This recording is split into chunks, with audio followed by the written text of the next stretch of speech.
بسم اللہ الرحمن الرحیم۔ حضور علیہ الصلاۃ والسلام کا ادب اور احترام یہ مسلمانوں کے ایمان کا حصہ ہیں۔ ہزار بار بشویم دہن ز مشک و غلام، اگر ہزار مرتبہ بھی اپنے منہ کو کوئی شخص مشک اور گلاب کے ساتھ دھوئے، ہنوز نامے تو گفتن کمال بے ادبیست، تو عاشق لوگ کہتے ہیں تب بھی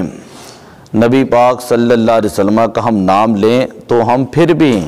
ایک طرح کی بے ادبی سمجھتے ہیں۔ علامہ اقبال علیہ الرحمہ فرمایا کرتے تھے کہ جب بھی میں حضور علیہ الصلاۃ والسلام کے اوپر درود پاک پڑھتا ہوں تو میرا نفس مجھے یہ کہتا ہے کہ تو غیروں کا غلام ہے اور تو حضور علیہ الصلاۃ والسلام کے اوپر درود پڑھ رہا ہے، تیرا نفس تو غیروں کا غلام ہے، تو کہتے ہیں کہ میں شرمندگی کی وجہ سے پانی پانی ہو جاتا ہوں۔ بڑی توجہ سے بخاری شریف کی یہ حدیث پاک سماعت فرمائیں، جس کے اندر یہ موجود ہے کہ صحابہ کرام کیسے نبی پاک صلی اللہ علیہ وسلم کا ادب اور احترام کیا کرتے تھے۔ عروہ ابن مسعود رضی اللہ تعالی عنہم ابھی مسلمان نہیں ہوئے تھے تو مشرکین کی طرف سے مقام حدیبیہ پر 6 ہجری کو جب نبی پاک صلی اللہ علیہ وسلم عمرہ کرنے کی غرض سے تشریف لائے تو آپ مقام حدیبیہ پر ٹھہرے اور وہاں سے آپ نے حضرت سیدنا عثمان غنی رضی اللہ تعالیٰ عنہ کو اپنی طرف سے ایک قاصد اور سفیر بنا کر مکہ شریف کے اندر بھیجا تاکہ معاملات کا جائزہ لے کر آئے، اور جو کافر لوگ تھے انہوں نے اپنی طرف سے جس شخص کو بھیجا، بڑی توجہ والی بات ہے، اس کا نام تھا عروہ ابن مسعود، اور یہ اتنا ذہین آدمی تھا، اتنا خوبصورت آدمی تھا، اتنا مالدار آدمی تھا کہ جس کے بارے میں مکہ کے لوگ یہ کہتے تھے اگر اللہ تعالیٰ نے کسی کو نبی بنانا تھا تو وہ عروہ ابن مسعود کو نبی بناتا۔ تو اللہ تعالیٰ نے ان کے اعتراض کے اوپر قرآن کی آیت نازل کی، فرمایا اللہ اعلم حیث یجعل رسالتہم، کہ اللہ تبارک و تعالیٰ بہتر جانتا ہے کہ اللہ تعالیٰ نے نبی کسے بنانا ہے۔ تو یہ عروہ ابن مسعود جب حدیبیہ کا مقام پر آیا اپنی طرف سے سفارت کاری کرنے کے لیے، تو شروع کے اندر اس نے انتہائی بے ادبی کے ساتھ ایک دو جملے نبی پاک صلی اللہ علیہ وسلم سے عرض کیے، تو حضرت سیدنا ابوبکر صدیق رضی اللہ تعالیٰ عنہ پاس ہی تھے، انہوں نے اپنی تلوار کی نوک ان کی طرف کی اور ایک ایسا جملہ بولا کہ میں یہاں پہ وہ جملہ نہیں بولتا، انتہائی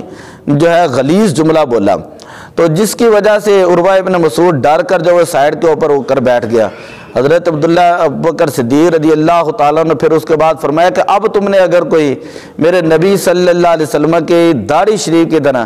اپنا ہاتھ بڑھانے کی کوشش کی یا اپنی زبان سے کوئی جملہ ادا کرنے کی کوشش کی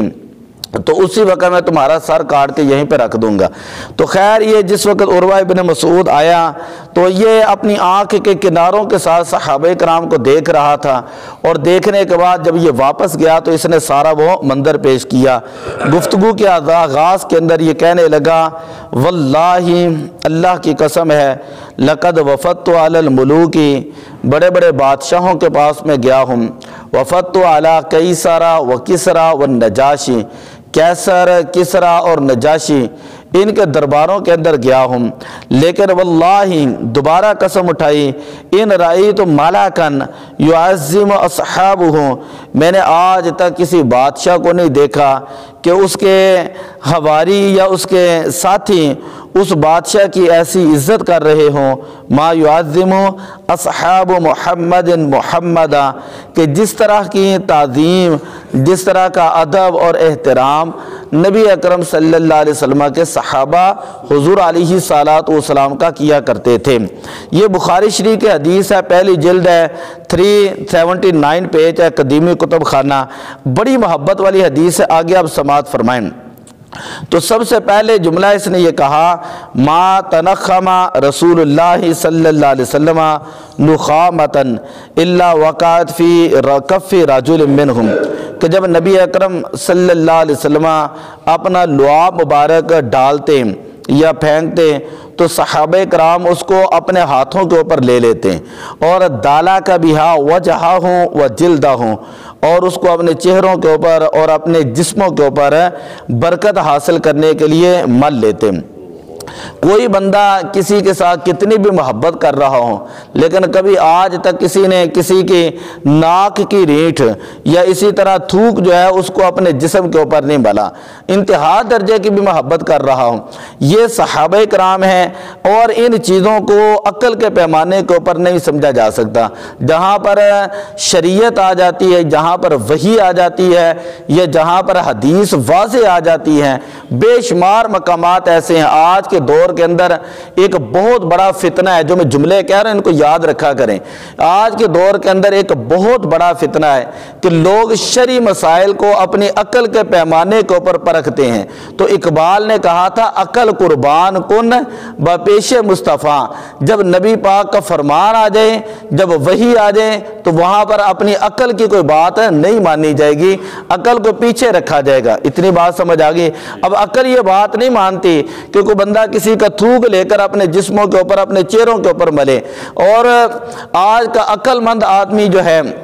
بے شک لاکھ دلیلیں اس میں سے نکالے کہ یہ کیسے ہو سکتا ہے، وہ تو ایسے تھے، توہم پرست تھے، لیکن حقیقت میں جو صحابہ کرام تھے وہ مومن تھے اور ایمان پرست تھے، حضور علیہ السلام سے سچی اور پکی عقیدت اور محبت رکھنے والے تھے، اور حضور علیہ السلام کے اشارے کے اوپر اپنی جانوں کو قربان کرنے والے تھے۔ ان لوگوں کو کیا خبر کہ اللہ تعالیٰ نے صحابہ کرام کے بارے میں قرآن کے اندر کیا بیان کیا؟ اولئک هم المفلحون، یہ صحابہ کرام تمام کے تمام کامیاب ہیں۔ اولئک هم المہتدون، یہ تمام کے تمام صحابہ کرام ہدایت والے ہیں۔ وَكُلًّا وَعَدَ اللَّهُ الْحُسْنَى، تمام صحابہ ایسے ہیں کہ جن سے اللہ نے جنت کا وعدہ کیا ہے۔ ہم لوگ یہ جملہ کہتے ہیں ہر صحابی نبی جنتی جنتی، یہ قرآن کی اس آیت سے لیتے ہیں۔ اب اس کے اوپر کو بندہ جو ہے وہ تاریخ کو لے کر باتیں کریں، یا اس جملے کے اوپر قرآن پاک کی آیت سامنے ہو، پھر بھی اپنی عقل کو دوڑائے کہ نہیں ایسے تھا ایسے تھا، ہم اسے کہتے ہیں اللہ کو بہتر پتا تھا کہ کیسے تھا۔ اسی لیے اللہ تعالیٰ نے صحابہ کرام کے بارے میں پہلے ہی بیان کر دیا کہ اللہ تعالیٰ نے عالم ارواح کی طرف اپنی خاص نظر رحمت کی۔ حدیث پاک آتی ہے اللہ تعالیٰ نے عالم ارواح کی طرف خاص نظر کی اور دلوں کی طرف دیکھا، جن دلوں کو سب سے زیادہ اذکا، سب سے زیادہ انقا، سب سے زیادہ اتقا پایا، متقی ترین دل پایا نا، ان کو اللہ تعالیٰ نے اپنے نبی کی صحابیت کا شرف عطا کیا ہے۔ صحابی کوئی بھی ہوں جس کے بارے میں میرے آقا صلی اللہ علیہ وسلم نے ایک جملہ بھی بول دیا ہے نا، مثلا یہ کہا کہ اللہم اہدی ہادیہ مہدیہ مرویہ، کہ اے اللہ حضرت امیر معاویہ کو ہادی بھی بنا اور حضرت امیر معاویہ رضی اللہ تعالیٰ عنہ کو مہدی بھی بنا، تو اس کے آگے دنیا کی ساری تاریخ ختم ہے، دنیا کے سارے شیعوں کی باتیں ختم ہیں۔ جب نبی پاک صلی اللہ علیہ وسلم نے جملہ بیان کر دیا ہے تو باقی دنیا کی ساری عقلیں جو ہے وہ اس کے آگے ختم ہے۔ آگے جملہ سنے ذرا، اذا امرہم فابتدروا امرہم، یہ صحابہ ہیں، نبی پاک صلی اللہ علیہ وسلم جب کسی کام کا حکم دیتے تو صحابہ کرام فوراً اس کام کو کرنے کے لیے آگے دوڑتے، یہ نہ سمجھتے کہ یہ کام تھوڑا ہے یہ زیادہ ہے، وہ ایک دوسرے سے آگے بڑھ کر جو ہے وہ کیا کیا کرتے؟ نبی پاک صلی اللہ علیہ وسلم کے فرمان کے اوپر عمل کیا کرتے۔ اذا تودع قعدوا یقتتلون علی وضوئہ، جب نبی پاک صلی اللہ علیہ وسلم وضو کرتے تو صحابہ کرام وضو کا پانی لینے کے لیے ایک دوسرے سے جھگڑ پڑتے، حالانکہ لڑائی شریعت کے اندر حرام ہے، اور شریعت کا قاعدہ مائع مستعمل، یعنی جس پانی کو ایک مرتبہ استعمال کر لیا جائے اس کو دوبارہ استعمال کرنا مکروہ ہوتا ہے، لیکن صحابہ کرام برکت حاصل کرنے کے لیے بطور تبرک نبی پاک صلی اللہ علیہ وسلم کے وضو کا پانی جو ہے وہ لیتے اور لے کر اس کو اپنے جسموں کے اوپر مل لیتے۔ پھر آگے دیکھیں من لم یصب منہ اخذ من بلال یدہ، کہ جس صحابی کو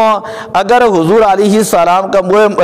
برکت والا پانی نہ ملتا تو اب وہ کیا کرتے کہ دوسرے صحابی جن کے ہاتھ کے اوپر تھوڑی سی تری ہوتی تو وہ اس ہاتھ کو جو ہے اس ہاتھ کے ساتھ اپنا ہاتھ مل کر اپنے جسموں پر مل لیتے تھے۔ اسے کہتے ہیں کہ تبرکات مصطفیٰ کا ادب کرنا، تعظیم کرنا۔ اگر ایک واسطے کے ساتھ بھی ان کا تبرک مل گیا تو تب بھی انہوں نے ادب اور احترام کیا ہے۔ ہم صحابہ کرام کا ادب ایسے نہیں کرتے، نسبت مصطفیٰ کی وجہ سے کرتے ہیں۔ اہل بیت کا ادب ایسے نہیں کرتے، نسبت مصطفیٰ کی وجہ سے کرتے ہیں۔ جو لوگ تو عمرہ کر کے ان کو پتہ ہے، اگر وہ کسی دور دراز علاقوں کے اندر بھی چلے جائیں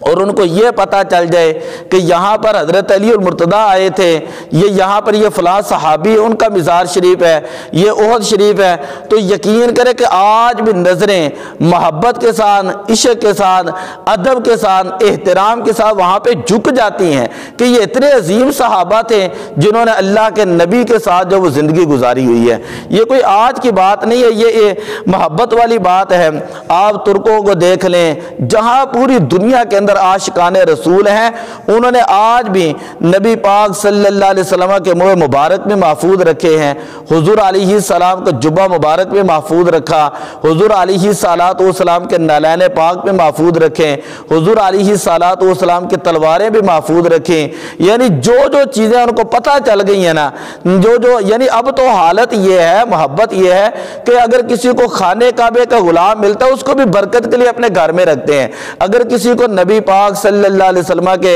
روضہ پاک کے غلاف کا ٹکڑا ملتا ہے تو اس کو بھی برکت کے لیے اپنے گھر کے اندر رکھتے ہیں کہ اس کی نسبت جو نبی پاک صلی اللہ علیہ وسلم کے ساتھ ہو چکی ہے۔ آگے ہے اذا تکلم خفضوا اصواتهم، جب نبی پاک صلی اللہ علیہ وسلم گفتگو کرتے ہیں تو حدیث میں آتا ہے کہ صحابہ اپنی آوازیں بند کر لیتے ہیں، خاموشی کے ساتھ گفتگو سنتے ہیں۔ اور ایک حدیث میں نے پڑھا ایسے صحابہ ہوتے ہیں جیسے ان کے سروں کے اوپر پرندے بیٹھے ہوں، ما یحدون الیہ النظر تعظیما لہ، اور وہ حضور علیہ السلام کی طرف جو ہے ادب کی وجہ سے، احترام کی وجہ سے آنکھ بھر کر نہیں دیکھتے تھے۔ یہ کون تھے؟ ابو بکر صدیق تھے، عمر فاروق تھے، عثمان غنی تھے، علی المرتضیٰ تھے، طلحہ و زبیر تھے، سعد و سعید تھے۔ تو یہ اتنے جو ہے بلند ترین صحابہ کرام، یہ ان کے عمل مبارک ہے جو حدیثوں کے اندر موجود ہے۔ اگر کوئی بندہ حدیث پڑھے نہ، قرآن اس کو پڑھنا آتا نہ ہو، اور وہ بندہ تھڑوں کے اوپر بیٹھ کر جو ہے اتنی لمبی زبانیں نکال کر صحابہ کرام کے اوپر بات کرنا شروع کر دے، نہیں جی وہ تو ایسے تھے، وہ ویسے تھے، ہم ان کو کہتے ہیں صحابہ جیسے بھی تھے۔ اللہ نے قرآن کے اندر یہ کہہ دیا رضی اللہ عنہ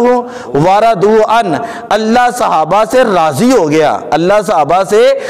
نے صحابہ کی ساری خطاؤں کو معاف کر دیا اور سارے صحابہ اللہ سے راضی ہو گئے۔ یہ امتیاز یہ اللہ نے اپنے نبی کے صحابہ کو دیا، اور اس کو قرآن کے اندر بیان کر کے قیامت تک کے لیے دلیل قائم کر دی کہ قیامت تک جو ہے تم جتنے مرضی فلسفے پڑھ لو، سائنس پڑھ لو، منطق پڑھ لو، کلام پڑھ لو، جتنی مرضی باتیں کر لو، جس کے متعلق مرضی بات کرو، لیکن جب صحابہ کی بات آئے تو قرآن کی یہ آیت ضرور پڑھ لیا کرو کہ رضی اللہ عنہ ورضوا عنہ، اللہ صحابہ سے راضی ہوا، صحابہ اللہ سے راضی ہو چکے ہیں۔ کیوں؟ اس لیے کہ صحابہ وہ صحابہ جن کی ہر صبح عید ہوتی تھی، نبی کا قرب حاصل تھا اور نبی کی دید ہوتی تھی۔ دعا اللہ عمل کی توفیق عطا فرمائے۔ الصلاۃ والسلام علیک یا رسول اللہ وعلی آلک و اصحابک یا حبیب